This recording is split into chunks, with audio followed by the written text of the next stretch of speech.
शेखरच्या आई शेखरचं दुसरं लग्न लावतात हे ऐकल्यावर मी त्यांना फोन केला शेखरला, पण त्यांनी माझा फोनच नाही उचलला. अरे म्हणून मग मी गौरीला फोन केला. रागाच्या भरात मी काय करत होते माझं मलाच कळत नव्हतं बघ.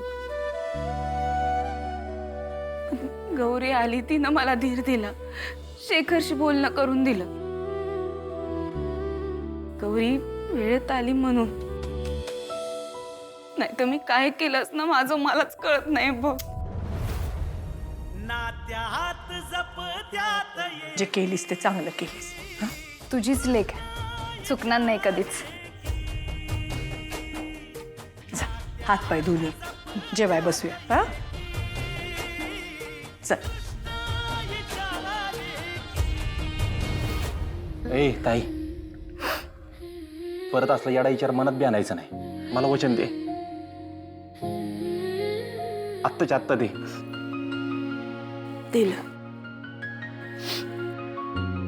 दुपारी होणाऱ्या वहिनीनं पण असाच शब्द घेतला होता माझ्याकडनं. आता भाऊ पण तसंच वचन मागतोय. जोडा जुळतोय की दोघांचा.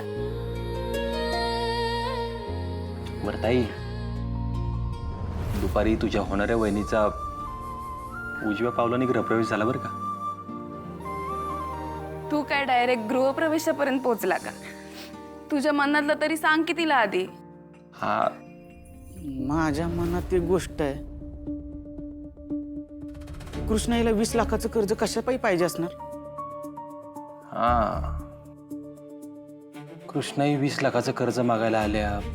मातोश्रीने ते पास बी केलं आणि गौरीजींना बघून कृष्णाई तोंड लपून निघून गेल्या. 100% मोठ्या अडचणीत करते. शंकर, गौरी मनानं खरंच लय चांगली आहे रे.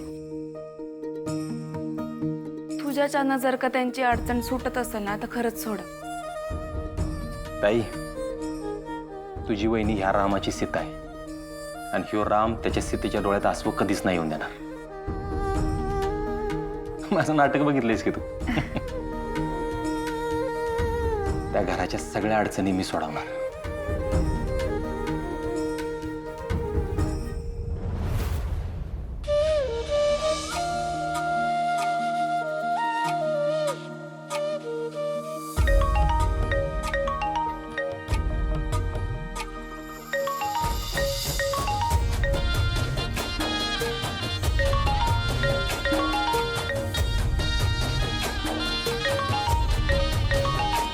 हॅलो हॅलो, कृष्णा राणी.